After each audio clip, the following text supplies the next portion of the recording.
All right, guys, tonight we are going to go over some of the questions, comments on YouTube. Just want to get your guys' questions answered. So we're going to do a review of the machine, just a personal feeling after putting some miles on it, what we've discovered with the JP5. Good old Jurassic Park is here. Had to get a shirt to match it. All right, huge shout out to Snap-on for the lighting tonight. Also, Can-Am 2-seater RR. If you're out there, come find us. We're wanting to race. Don't be shy. I don't bite. Subscribe, like to the channel. Tell us if you guys have any other questions or comments. This video is strictly on my personal feelings of the Pro R after driving it, putting some miles behind it, and seeing how it performs against a few other machines that have been willing to come and show up. This machine is not built for 100% of the riders out there. I'll tell you that right now. This was more or less designed for a Southwestern type people. Doesn't mean if you live up north or in the East Coast, you can't buy this and have a fun and great time. But this is very, very directed towards Southwestern type riding, which are wide trails, fast pace, or sand dunes. Those are kind of that's where this is really gonna excel is in those areas. It's not gonna excel as well in those other areas that are tight because it's one of the widest machines. We've measured it out, stock wheels, from one side of the tire to the other, you're at 76 inches, and that's like a tight 76. So it is wider than your average unit out there. So if you're in tight neck areas, trees and stuff like that, this might not be the best machine for you. Now, if you're out there rock crawling in tight areas, but there is some wiggle room on your width, this is going to be an amazing machine with that rock crawling feature. All right, we had David Boss say the next test is to race a Can-Am 2-seater. All right, been a lot of comments there. A lot of people are upset I have not raced a 2-seat Can-Am. If you have a 2-seat Can-Am, come race me. I don't care if you beat me. You're probably gonna beat me, and you should be stoked if you beat me. I don't know why I can't get a Can-Am 2-seater to come race me. I have asked a lot of people. I've put it out there on a lot of forums. Come race me. It's not that I want you to come race me because I want to destroy you and make you eat my dust. I actually don't believe I'm going to win that race. As you guys have seen, I've raced 2 different 4-seaters, and one of them did have a kid in it with him, but the other one was a 22, no kid in it, but it was a 4-seater. I feel like I was really pulling on both of them pretty much the exact same.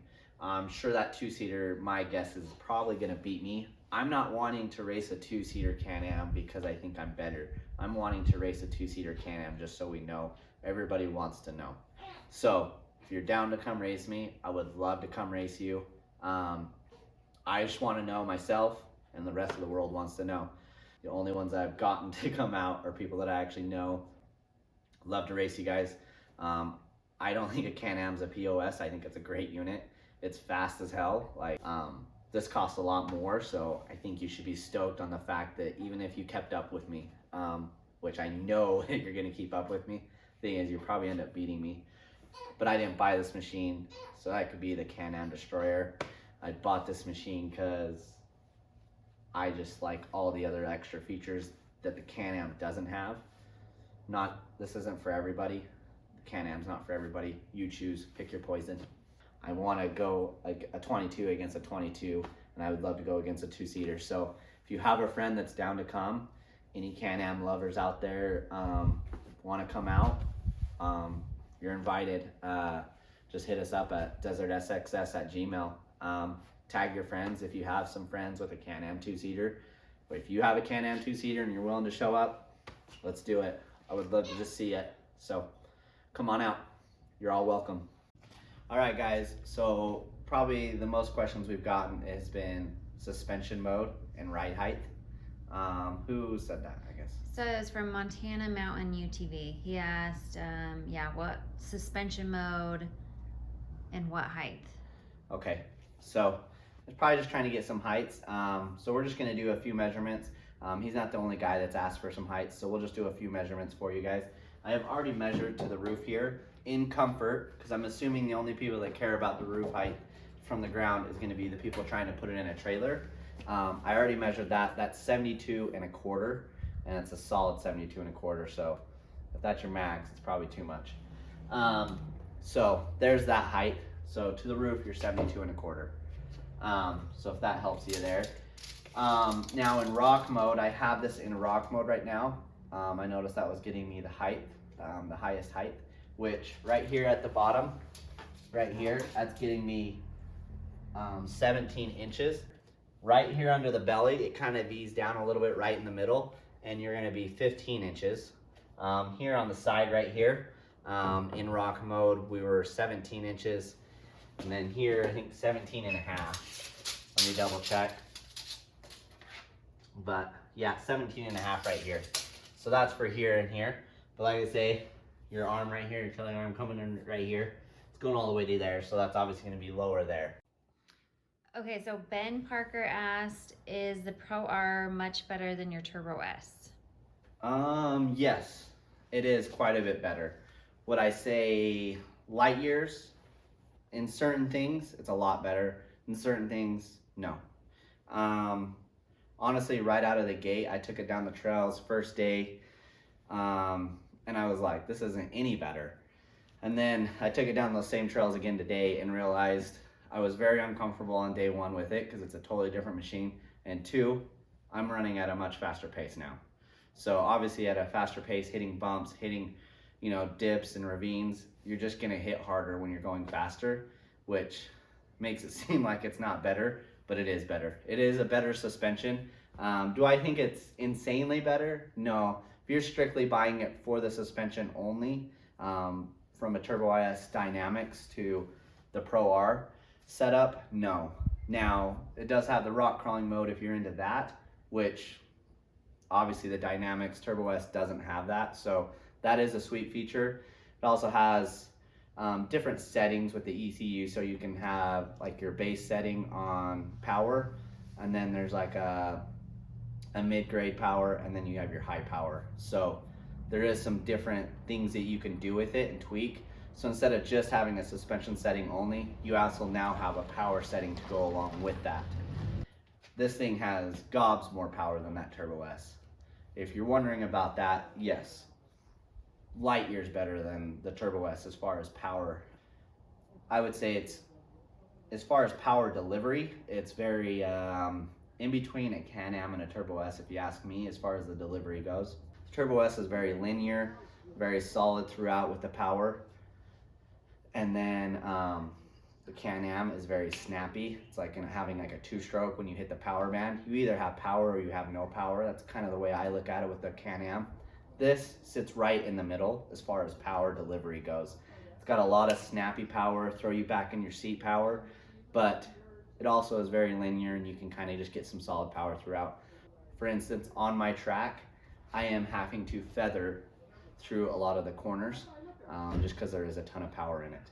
No, the hubs. Everybody's talked about the hubs. The hubs are great. They're going to be great. It's a much better hub. So everything is just so much beefier on this. Now, is there a way to break this stuff and destroy it and ruin it? Yes, I mean, people have already been able to destroy their Pro R arms and stuff like that. If you are purposely trying to, you can destroy a Pro R. You can destroy anything if you're trying, right? That is a big reason why I bought this over my Turbo S. I'm not a big buy a machine and just dump 20 or 30 grand into it kind of guy. I really like to try to leave it as stock as possible because I know a lot of you don't think this, but Polaris does spend a ton of time with their engineers and testing before they roll something out. We all know this is supposed to have been come out for the last year or two, meaning they were testing before then. So my point to this is the geometry, the layout, the way the engineers have designed it. They've designed it with this weight. I don't really like messing with things if I don't have to because you're changing geometries and you're also changing weight, which weight can affect things. I threw on some aftermarket tires on my Turbo S and I took them off after one ride because they made the thing feel so much more rigid. So I try to leave them as stock as possible. I'm not a big fan of the whole throw 30 grand into them. I understand why people do. I don't think it's stupid to throw 30 grand into it and make it a safer machine. I don't disagree with that. I just don't like messing with the machines. I'm not an engineer. Okay, Glamis Fanatic asked, are you really 3 feet tall? Yeah, no. The Pro R makes me feel like feel 3 feet tall in the video, and I also feel 3 feet tall when I get in it because the door height is so much higher on this. So it's a lot tighter inside there and everything like that. I do feel smaller in that I'm not 3 feet tall. All right, Swap Me Lopez asked, how's the suspension? We kind of already went over that, but I love it. I love my Dynamics Turbo S suspension. This is just an upgraded version of that with another setting involved in it. So yes, suspension's awesome. I like it. All right, next question is from Holler Crawlers.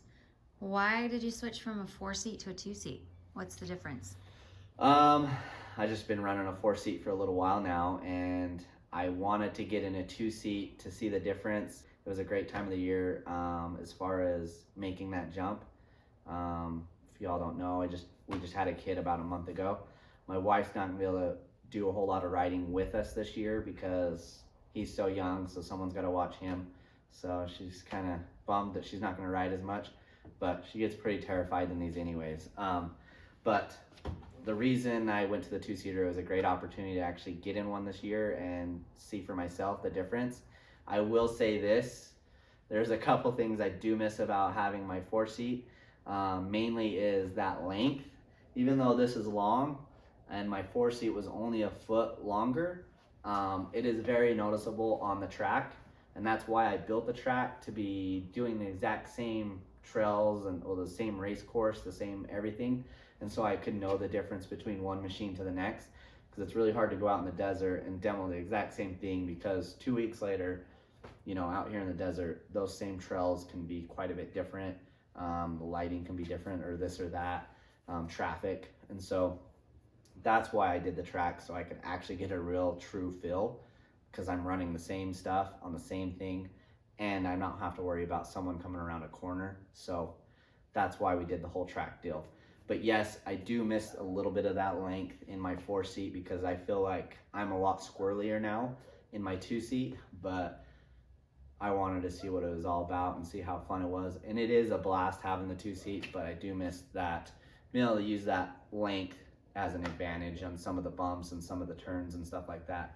You can actually use the braking to kind of help turn you into your turn a little bit sometimes with that longer chassis. Perfect. And 818 Sand Raiders asked the same question. Just to expand on that, he said, should I wait for my 4-seat to come in for the Pro R, or should I take a 2-seat if it's available now? Just depends. I mean, if you need it for passengers, yeah, for sure, right? To be honest, if I put another month into this and someone offered to swap me, I'd probably swap them. I miss my 4-seat a little bit. It's just, this is a lot of power, and so it's a little bit squirrelier. So on my track, for example, I had a guy riding with me the other day, and he didn't understand why I was slowing down until we hit some of the stuff, and he's like, those weren't even jumps, and we were pretty much coming off the ground 100% on spots that didn't look like jumps. So when you shorten that wheelbase up, you're even jumping more, and so that 4-seat will actually kind of help me in that area to not get as squirrely. I got arm pump just driving it for the first time on the track because I'm having to really just all over the steering wheel and counter and keep it somewhat straight. There's just a lot of power. So that 4-seat, I would probably honestly, I would take one if someone wanted to swap me, to be honest. All right. Mosul Everett asked, what data logger do you use for your data around your track? I use the Lit Pro. Asked, are you in 4x4 or just 2-wheel? So when I'm on the track, honestly, I'd say 95% of my riding is in 4-wheel, and I also run it in 4-wheel drive. If you're in 2-wheel, out here on the slick dirt, you're gonna be swapping all over. I already have a hard time keeping it straight. Put it in 2-wheel, I'm not gonna make any of the corners.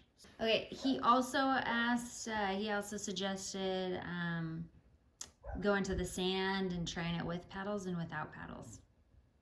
I do plan on going to the sand dunes, so I'll get you guys some footage there when I do go there. Probably won't be tomorrow by any means, but I will probably be going there shortly.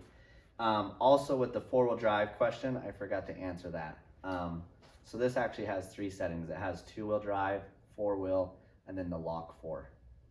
All right, Mark Brandon asked, are you gonna do any events out of your track? Would love to, but don't know how much I want to publicize this, but we got some Karens out there in the world, and they have already got my track red flagged and stuff like that from the county. So I've already had to fight with the county about it. The county's actually been really cool with me. I do like them, but I do like to make new friends. So if you do want to come out sometime and check that track out, hit me up, email us at desertsxs@gmail.com. Maybe invite you out sometime. Okay, so Edgar Cunningham just said, awesome video. What track? It's my own personal private track. I'm out there riding it. I did it. A lot of reason why I did it was honestly a little bit of it was safety for my family. I get a little bit paranoid out here. Half the reason I like to ride at night on the trails out here in Arizona is because I know if someone's coming down the trails the other opposite way of me because of the lights. So building the track, it just made it a lot safer. It makes it so that I can go around the corners, over the jumps, over the hills, and not have to worry that someone else is coming the other way on me. I was shocked on how much funner it was when I did it. I knew it would be funner, but I also knew it would be a lot safer. And you put the two together and it's a blast. Like, I don't ever really want to ever ride anywhere else other than the track, just because it's fun. You don't realize how much you're holding back until you have a track and you don't have to hold back and you can go 100%. All right, CPA Garage asked, would you ever do a short course option? I would like to, but I also have to worry about making changes on the track, and then now someone may take it wrong way, and then we have to worry about someone going the wrong way on the track. But I mean, it would be fun to do some short course stuff. But the nice thing is out here on a 4-mile track, everyone's able to spread out. We don't all have to go at the same time, meaning we don't all have to get dusted. If we short coursed it, then you got 3 machines on there and everyone's getting dusted the whole entire time. So you can spread everybody out a lot better on a 4-mile track. So the last couple things I just kind of wanted to go over is just personal thoughts of this unit, what I honestly believe today with not a whole lot of miles on it. Sweet side by side. Isn't it a different class? Yes. We did have someone say something to that extent. This isn't a different class, so I mean, take it or leave it with that being good or bad, depending upon what you're wanting to do with your side by sides. It's a lot of sweet features between, you know, your ride command, your stereo already, the suspension, the power delivery, all of that good stuff. It's awesome. It's built beefier, heavier, but I will say this is not for everybody. I mean, I had a friend just the other day take it for a quick little spin, going slow, because he knows this is my baby, and came back, and I was like, dude, what did you think? He already has a Pro R on order, FYI, and he said, it's too much machine for me. I don't even know if I want it anymore. So my point to that is this is not for everybody. It's above and beyond. The power, a ton of power, a ton of everything. This can get you into a ton of trouble. It's already scared the crap out of me a couple times because the suspension is amazing. And so you can just be flying and all of a sudden you run into like a wash or something like that and you're down in it. And I mean, at 60, 70 miles an hour or 80, you can't stop very quick. So I see this potentially getting a lot of people in trouble because you don't realize how fast you are going because the suspension is amazing. I do like it, but it is not for everybody. If you're buying it strictly because you think you're going to destroy a Can-Am, you shouldn't buy it. If you're buying it to go trail riding in tight, narrow areas, you shouldn't buy it. It's 76 inches wide. If you are wanting to have a really fast, reliable machine out of the box, not have to really do anything to it because it's built a lot beefier. That's why it's pretty much 400 more pounds than a Can-Am. That's why you buy it. You also buy it. Other reason why I buy it is the suspension. I buy it for ride command, radio, nav. It puts you in a different class. So even competing against a Can-Am isn't really that fair because is in a different class. So just food for thought. We love the comments. Keep asking questions. If you want us to go over anything else, we would love to go over those things with you, and try to answer anybody's questions before they get their Pro R, or if they're trying to decide if they should buy a Pro R or not. That's my 2 cents as of right now. It could change. So thanks for watching, guys. Appreciate you guys watching the whole video. Thanks for subscribing. You guys are awesome. Keep the comments coming.